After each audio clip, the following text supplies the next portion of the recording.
शेर रशीद साहब ने आज बयान दिया कि अक्टूबर या नवंबर में मैं पाक भारत जंग देख रहा हूँ और हमने एटम बम शबरात पे चलाने के लिए नहीं रखा। तो क्या कहते हैं आप इसके बारे में?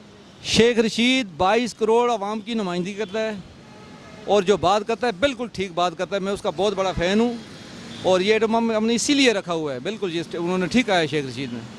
ठीक है, हमने शबरात पे चलाने के लिए नहीं रखा, इंडिया पे इस इंडिया के चलाने के लिए रखा हुआ है। इसी मौके की हमें इंतज़ार है, इंशाल्लाह चलाएंगे इसको। तो क्या बिल्कुल उन्होंने सही कहा है। शेख रशीद साहब ने कहा था कि मैं मोदी को जानता हूँ, बकाया मोदी को कोई नहीं जानता। तो मोदी साहब को जो उन्होंने जवाब दिया वो बहुत ज़बरदस्त किस्म का जवाब है। हमने भी चूड़ियाँ नहीं पहनी हुई और एटम बम या ये अरसला हमने वैसे नहीं रखा हुआ। इसको हम इंशाल्लाह इस्तेमाल करेंगे। हमारी फ़ौज अकेली नहीं है, ये जितनी पाकिस्तानी अवाम है ये इंशाल्लाह फ़ौज समझें। ये फ़ौज है, ये वो अवाम नहीं है, गाय का मूत्र पीने वाले लोग नहीं हैं। ये फ़ौज है सारी। हम फ़ौज के पीछे जाके खड़े होंगे इंशाल्लाह। हमारे हाथों में बंदूकें होंगी अल्लाह के हुक्म से। ये शेख रशीद साहब ने जो बयान दिया इसका ये मतलब हुआ कि वो तो सिर्फ यही कह रहे हैं कि हम उनके साथ जंग नहीं, सलामती चाहते हैं। सलामती इस तरह नहीं होगी कि कश्मीर को हम ऐसे ही छोड़ें कि उनके ऊपर जुल्म हो जाए और हमें सलामती चाहिए। हमें सलामती इस बात की होगी कि कश्मीर हमें हमारे साथ मिल जाए, कश्मीर पाकिस्तान बन जाए, तब हम सलामती चाहेंगे। क्योंकि कश्मीर में हमारे मुसलमानों के साथ जो जुल्म किया जा रहा है वो वहाँ किसी से भी बर्दाश्त नहीं होता। पाकिस्तान के बच्चे से भी बर्दाश्त नहीं होता, बड़े से भी बर्दाश्त नहीं होता। शेख रशीद साहब जो बातें करते हैं वो भी सारी ठीक बातें करते हैं, उनकी एक बात गलत नहीं है। हम सारे शेख रशीद के साथ भी है। पाकिस्तान का बच्चा शेख रशीद के पास साथ है। शेख रशीद साहब जो है अच्छा इंसान है, एक बात वाला इंसान है। वो इसलिए इन लोगों उनके साथ लगती नहीं है कि वो सही और साफ सुथरा बातें करते। रशीद साहब ने आज बयान दिया कि मैं अक्टूबर या नवंबर में पाकिस्तान और भारत की जंग देख रहा हूँ और हमने एटम बम शबरात पे चलाने के लिए नहीं रखा हुआ। तो क्या कहते हैं? देखिए जी, शेख साहब पाकिस्तान के 7 दफ़ा वो पाकिस्तान के वज़ीर बन चुके हैं। मैं उनकी बात का या उनका जो मौक़िफ़ है उसकी तायीद करता हूँ।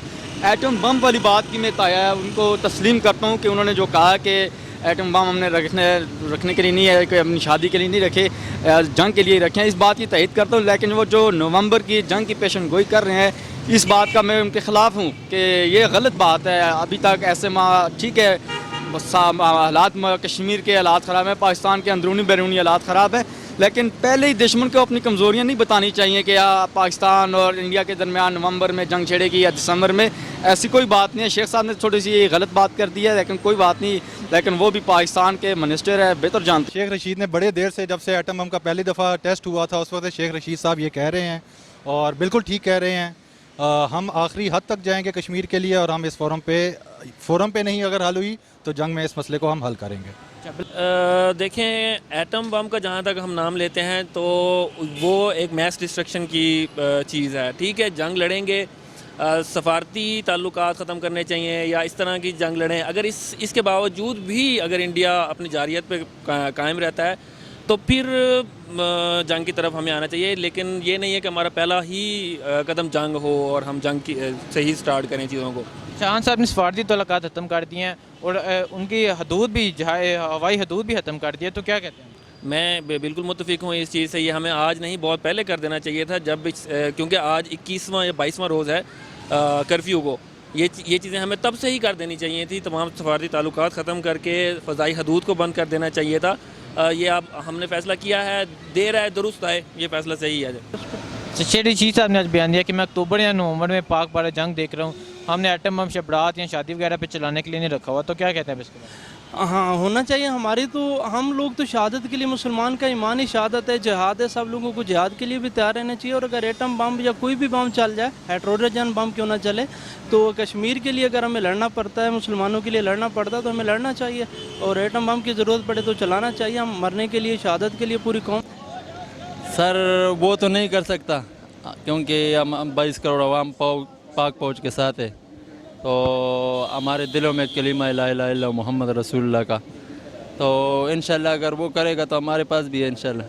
हमने ये बनाया हुआ है। नहीं, शेख रशीद साहब जो इमरान खान के साथ हैं, आपने बिल्कुल सही कहा हुआ है। हमने रन नहीं रखा हुआ है, अगर वो करता है तो हम पहले उस पर करेंगे इंशाल्लाह। हमारा ये दिलराना बयान है शेख रशीद साहब का, मैं तारीफ करता हूँ उसकी। बहुत अच्छा बयान है इंडिया को भगाने का। इंडिया बुज़दिल है, हम मुसलमान हैं, अल्हम्दुलिल्लाह हमारा कलमे का जज्बा है। तो हम शेख रशीद साहब के साथ हैं, इस बयान की हम तारीफ करते हैं। शेख रशीद साहब तो बड़े दूरअंदेश इंसान है। उनकी कुछ पेशन गोइयाँ सच्ची भी साबित हो जाती हैं, कुछ झूठी भी साबित हो सकती। अल्लाह करे जी, देख लें क्या मामलात होते हैं। नहीं तो क्या कहते हैं, क्या ये जंग हो सकती है? जंग हो सकती है जब तक अगर कश्मीर आज़ाद ना हुआ तो हमें जंग ही लड़नी पड़ेगी, इसके अलावा हमारे पास ऑप्शन कोई नहीं है। ठीक है। तो जो शेख रशीद साहब ने आज बयान दिया है कि मैं अक्टूबर नवंबर में पाक बड़ा जंग देख रहा हूँ और हमने एटम बम शबरात या शादी पे चलाने के लिए नहीं रखा हुआ। जी ये बात उनकी ठीक है। एटम बम तो हमने अपने दिफा के लिए रखा हुआ है। ज़ाहिर बात है, हमें जहाँ ज़रूरत पड़ेगी हम उसको इस्तेमाल करेंगे। वो हमने अपने दिफा के लिए रखा हुआ है। अच्छा, तो साहब हुकूमत है, मौलाना फजल रहमान 10 साल कश्मीर कमेटी के चेयरमैन है, तो तब कश्मीर का मसला उठाया गया? नहीं, इमरान खान ने दुनिया भर में एक मसला कश्मीर बताया, दुनिया को बता दिया कि मसला कश्मीर है तो उसको हल किया जाए। उन्होंने बहुत इस मामले में बहुत स्ट्रगल की है। इंशाल्लाह मसला कश्मीर को इमरान खान हल करवाएंगे जल्द। शेख रशीद साहब उन्होंने कहा मैं अक्टूबर नवंबर में पाक बड़ा जंग देख रहा हूँ, तो हमने एटम बम किसी शबरात या शादी पे चलाने के लिए नहीं रखा हुआ, तो क्या कहते हैं? तो ज़रूर है, हम इस्तेमाल करेंगे। अगर कोई ऐसा वैसा काम हुआ तो हम ज़रूर इंशाल्लाह ताला अल्लाह के फजलो करम से हम भारत की ईंट से ईंट भिजा देंगे। ठीक है। एटम बम भी चलाएंगे और हम अपनी फ़ौज के साथ शाना बिशाना खड़े होंगे। अब उन्होंने आज बयान दिया कि मैं अक्टूबर या नवंबर में पाक बड़ा जंग देख रहा हूँ, हमने एटम बम शबरात या शादी पे चलाने के लिए नहीं रखा हुआ, तो क्या कहते हैं?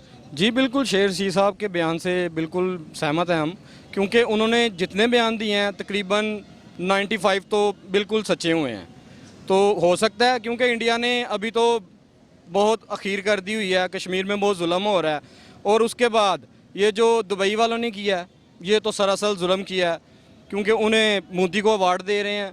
फिर हमें चाहिए हाफिज़ सईद को अवार्ड देना चाहिए, निशान इम्तियाज़ देना चाहिए, जिन्होंने इतनी जद्दोजहद किया हमारे मुल्क के साथ। और इंशाल्लाह हमें इस बात की उम्मीद है कि उन्होंने अपने मुजाहिदीन को कोई ना कोई हिकमत अमली दी होगी और उस पर काम भी हो रहा होगा इंशाल्लाह। शेख रशीद साहब ने आज बयान दिया कि मैं अक्टूबर या नवंबर में पाक बड़ा जंग देख रहा हूँ और हमने एटम बम शबरात या शादी वगैरह पे चलाने के लिए नहीं रखा हुआ, तो क्या कहते हैं इसके बारे में? पॉपुलिस्ट ओपिनियन है उनका, इससे मेरा नहीं ख्याल कोई इस तरह का कुछ हो सकता है और ये बहुत ही गलत बयान है। दो अगर न्यूक्लियर पावर हैं, इस न्यूक्लियर पावर का मतलब ये नहीं है कि आपने बम उधर फेंक देना है और अगर आप उधर बम धमाका कर देते हैं आपको लगता है कि पाकिस्तान सेफ रह जाएगा। इवन इंडिया धमाका ना भी करे तो इनको हिस्ट्री पता होनी चाहिए कि न्यूक्लियर के असरात क्या होते हैं, उसके बाद इस तरह के बयान दे तो बेहतर है। ठीक है। बिलावल गोले तो बरूद तेन झाड़ियाँ खमा रही लै के असला तू कीतियां तैयारियां, गोले बंब टैंक बख्तरवां दे ला रही, एक भी नहीं छड्डनी तू गल भावें सारियां, एक एक करके तू हर शै खुआएगा, याद रखी बम ना तू फिर पछताएगा, भूत तेरा भन देना जिधरों भी आएगा, इन्हां छेड़खानियां तू बाज जे ना आएगा, याद रखी बम ना तू फिर पछताएगा, आ जा वहां रुख दूजा तस्वीर दा, जज्बा आज़ादी शौक आले कश्मीर दा, आरी वांगू रहिंदा जेड़ा दिल तेरा चीरदा, नक्शा शहीदां वाले खून दी लकीर दा, उभरेगा उन्ना ही जिन्ना तू दबाएगा, इन्हां छेड़खानियां तू बाज जे ना आएगा। अच्छा, कश्मीर में जो सूरत हाल है, कश्मीर में पाकिस्तानी झंडा लहराने पर भी पाबंदी लगा दी है, तो आप इस बारे में क्या कहेंगे? देखो, कश्मीर दे उत्ते इस टाइम गाज़बाना कब्जा इंडिया ने 77 साल तो किया है और हिंदुस्तान ने मैं समझना एक बुनियाद रख दी है असल कश्मीर की आज़ादी की, और जिन्नी कश्मीर के अंदर तहरीक सरगर्म इस वक्त है इस तो पहला कदी नहीं सी। और इंशाल्लाह तुसी देखो कि पाकिस्तान के अंदर भी हर बच्चा गली गली बच्चे की आवाज़ है कि कश्मीर बनेगा पाकिस्तान। और इंशाल्लाह जड़ियाँ कश्मीरियां दी कुर्बानियां ने, जड़ियाँ उन्हां दी मेहनतां ने, जेड़ा उन्हां दा अली गिलानी दा, जेड़ा मीर वाज अली दा, जेड़ा जिन्ने भी उन्हां दे लीडर ने, इन्होंने सारिया दे इंशाल्लाह मेहनत फल लियावेगी और हिंदुस्तान को इंशाल्लाह नाकामी करनी पवेगी और कश्मीर इंशाल्लाह बहुत जल्द आज़ाद हो जाएगा। हिंदुस्तान का कहना है कि जो पाकिस्तान में कश्मीर है हम तो वो भी आज़ाद कर लेंगे। ये उसकी गलत फहमी है, हिंदुस्तानियों की ये गलत फहमी है। वो गां का मूत्र पीन वाले ने, असी गां का गोश्त खान वाले हाँ, तो अल्लाह के फजल नाल असी अल्लाह अकबर कहने वाले हाँ। वो बुतां नूं पूजन वाले ने, असी रब नूं पूजन वाले हाँ। तो इंशाल्लाह ये बात सोचन भी ना, वो की कहते ने, इन्हां छेड़खानियां तू बाज जे ना आवेगा, याद रखी बम ना तू फिर पछतावेगा। रोजेदार सारे ही नमाजी ने, याद रखी जान दी ये ला देंदे बाजी ने, रब दी रजा ते हमेश तू राजी ने, मरन ते शहीद होंदे जीन ते गाजी ने, इन्हां नाल विड के तू केड़े पासे जाएगा, याद रखी बम ना तू फिर पछताएगा। गोले ते बरूद तेनू झाड़ियां खमा रही ਲੈ ਲੈ ਕੇ ਅਸਲਾ ਤੂੰ ਕੀਤੀਆਂ ਤਿਆਰੀਆਂ ਗੋਲੇ ਬੰਬ ਟੈਂਕ ਬਖਤਰਵਾਂ ਦੇ ਲਾ ਰਹੀਆਂ ਇੱਕ ਵੀ ਨਹੀਂ ਛੱਡਣੀ ਤੂੰ ਘੱਲ ਭਾਵੇਂ ਸਾਰੀਆਂ ਇੱਕ ਇੱਕ ਕਰਕੇ ਤੂੰ ਹਰ ਸ਼ੈ ਖਵਾਏਂਗਾ ਯਾਦ ਰੱਖੀ ਬੰਮ ਨਾ ਤੂੰ ਫੇਰ ਪਛਤਾਏਂਗਾ ਤੂੰ ਨਹੀਂ ਬੋਲਦਾ ਹੈ ਬੋਲਦਾ ਕੋਈ ਹੋਰ ਏ ਸਾਨੂੰ ਵੀ ਇਹ ਪਤਾ ਜਿਹੜਾ ਤੇਰੇ ਵਿੱਚ ਚੋਰ ਏ ਇਸੇ ਤੇਰੀ ਗੱਲ ਉੱਤੇ ਹੋ ਰਿਹਾ ਗੌਰ ਏ ਚੱਕ ਵੱਡੇ ਬਾਈ ਤੇ ਸਿਆਲਕੋਟ ਲਾਹੌਰ ਏ ਬੂਤ ਤੇਰਾ ਭੰਨ ਦੇਣਾ ਜਿੱਧਰੋਂ ਵੀ ਆਏਗਾ ਇਹਨਾਂ ਛੇੜਹਾਨੀਆਂ ਤੋਂ ਬਾਅਦ ਜੇ ਨਾ ਆਏਗਾ ਯਾਦ ਰੱਖੀ ਬੰਮ ਨਾ ਤੂੰ ਫੇਰ ਪਛਤਾਏਂਗਾ ਆ ਜਾ ਵਹਾਵਾਂ ਰੁਖ ਦੂਜਾ ਤਸਵੀਰ ਦਾ ਜਜ਼ਬਾ ਆਜ਼ਾਦੀ ਸ਼ੌਕ ਆਲੇ ਕਸ਼ਮੀਰ ਦਾ ਆਰੀ ਵਾਂਗੂ ਰਹਿੰਦਾ ਜਿਹੜਾ ਦਿਲ ਤੇਰਾ ਚੀਰਦਾ ਨਕਸ਼ਾ ਸ਼ਹੀਦਾਂ ਵਾਲੇ ਖੂਨ ਦੀ ਲਕੀਰ ਦਾ ਉੱਭਰੇਗਾ ਉਹਨਾਂ ਹੀ ਜਿੰਨਾ ਤੂੰ ਦਬਾਏਂਗਾ ਇਹਨਾਂ ਛੇੜਹਾਨੀਆਂ ਤੋਂ ਬਾਅਦ ਜੇ ਨਾ ਆਏਗਾ ਯਾਦ ਰੱਖੀ ਬੰਮ ਨਾ ਤੂੰ ਫੇਰ ਪਛਤਾਏਂਗਾ